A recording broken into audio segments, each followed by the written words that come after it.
మనమేమైనా ఎప్పుడైనా ఇలాంటి పేదల ఇళ్లలోకెళ్ళి వాళ్ళ ఇంట్లో ఏం జరుగుతుందో చూశామా? ఆ చిన్న పిల్లలు రోజూ ఎదుర్కొనే బాధలు కళ్ళారా చూశామా? ఒక ఇంట్లో తాగొచ్చే తండ్రి, ఇంకో ఇంట్లో తాగొచ్చి డబ్బుల కోసం కొట్టే తండ్రి, మరో ఇంట్లో తల్లి తండ్రి పనికెళ్తే గాని ఆ రోజు 5 వేళ్ళు నోట్లోకెళ్లలేని పరిస్థితి.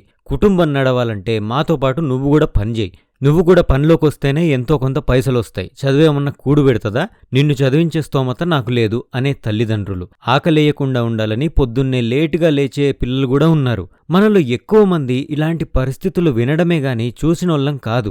గరికపాటి గారు కూడా ఈ పరిస్థితులు చూశారని నేను అనుకోను. ఒకవేళ పిల్లలు ఎదుర్కొనే ఈ గడ్డు పరిస్థితులు ఆయన దృష్టికొచ్చినా గాని అవి అనుభవించే వాళ్లకే ఆ నొప్పి తెలుస్తుంది. పేద పిల్లల కోసం కేంద్ర ప్రభుత్వం అమలు చేస్తున్న స్కూల్లో మధ్యాహ్న భోజన పథకం గురించి గరికపాటి గారు చేసిన వ్యాఖ్యలు అందరూ తప్పని చెప్తున్నారు. ఆయన అభిమానులు కూడా చాలా మంది ఖండిస్తున్నారు. కానీ ఈ మిడ్ డే మీల్ స్కీమ్ అనేది మన దేశాన్ని ఎంత ముందుకు తీసుకుపోయిందో మీలో చాలా మందికి తెలియకపోవచ్చు. కనీసం గరికపాటి గారికే ఈ విషయం తెలియకపోయి ఉండొచ్చు. అందుకే నేను ఈ వీడియోలో స్టాటిస్టిక్స్తో సహా మధ్యాహ్న భోజన పథకం ఎంత విలువైందో మీకు చెప్పబోతున్నాను. దయచేసి వీడియోని లాస్ట్ వరకు చూడండి. అది 1951 నాటి సంగతి. అప్పుడు ఇండియాలో కేవలం 18.33% మాత్రమే లిటరసీ ఉండేది. 1991 వచ్చేసరికంటే 52.21% లిటరసీ మాత్రమే ఉంది. పైగా స్కూల్ డ్రాపౌట్స్ కూడా చాలా ఉండేవి. ఇక ఇదే ఇయర్లో అంటే 1991లోనే ఫీమేల్ లిటరసీ అయితే మరీ దారుణం, 39.29% ఉండేది. అంటే దేశంలోని జనాభాలో సగం మంది ఇల్లిటరేట్ అన్నమాట. పవర్టీ కారణంగా దేశంలోని ప్రజలు తమ పిల్లల్ని పనిలోకి పంపడానికి ఇంట్రెస్ట్ చూపించేవాళ్ళు. అప్పట్లో చదువు కూడబెడుతుందా అనే ధోరణి ఎక్కువగా ఉండేది. ఇంకోవైపు పిల్లలకి సరైన పౌష్టికాహారం లేక బలహీనంగా ఉండేవాళ్ళు.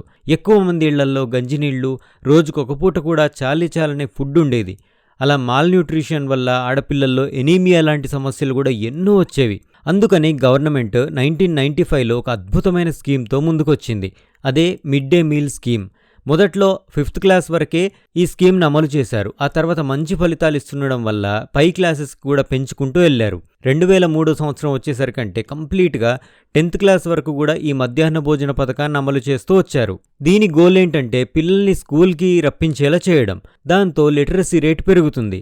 పైగా పిల్లలకి కడుపు నిండా సరైన ఫుడ్ పెట్టడం వల్ల వాళ్ళకి మాల్న్యూట్రిషన్ లాంటి సమస్యలుండవు. ఎప్పుడైతే mid day meal scheme start అయిందో కొన్నేళ్లలోనే లిటరసీ రేట్ బాగా పెరిగింది. పిల్లల్ని ఇంట్లో ఉంచి పనికి పంపినా కూడా అందరికీ సరిపడా తిండి దొరకని పరిస్థితి ఉండేది. అదే పిల్లల్ని స్కూల్కి పంపితే ఫ్రీగా చదువుతో పాటు మంచి తిండి పెడుతుండడం వల్ల ఎంత పేదరికంలో ఉన్నోళ్ళైనా గానీ తమ పిల్లల్ని గవర్నమెంట్ స్కూళ్లలో చేర్పించారు. అట్లా క్రమంగా స్టూడెంట్స్ అటెండెన్స్ పర్సంటేజ్ పెరిగింది.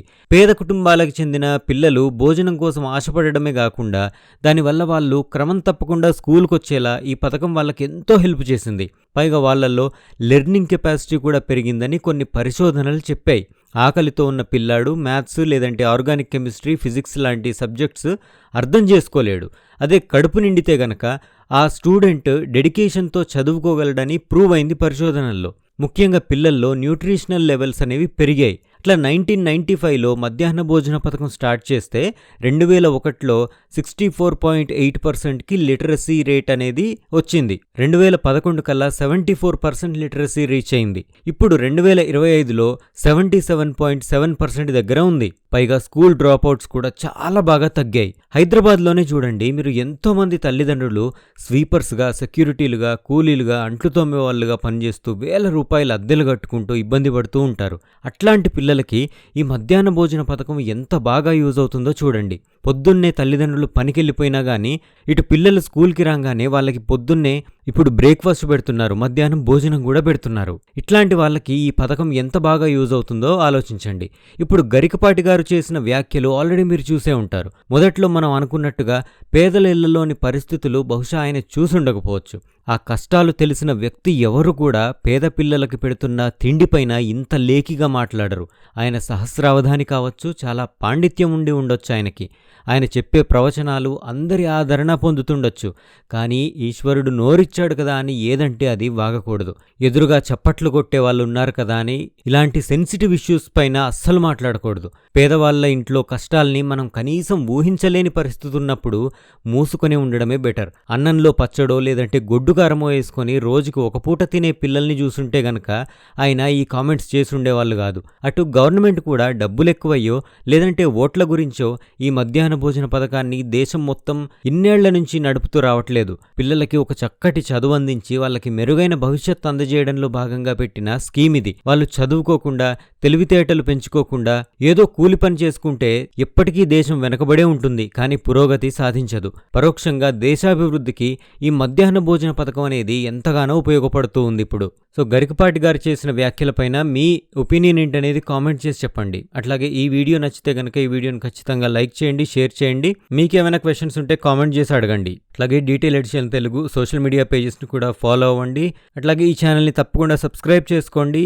ఇంకో వీడియోలో మళ్ళీ కలుస్తాను. నమస్తే.